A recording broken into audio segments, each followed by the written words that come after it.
আসমানি কোনো বন্দরে অজানা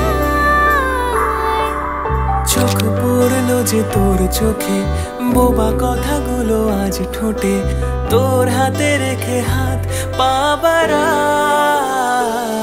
ঠিক এভাবে গল্প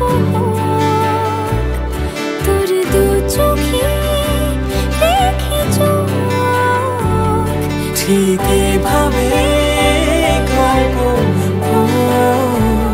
তোর দু চোখে রেখে চোখ। এই মরশুমে শুধু তো আমার গল্প,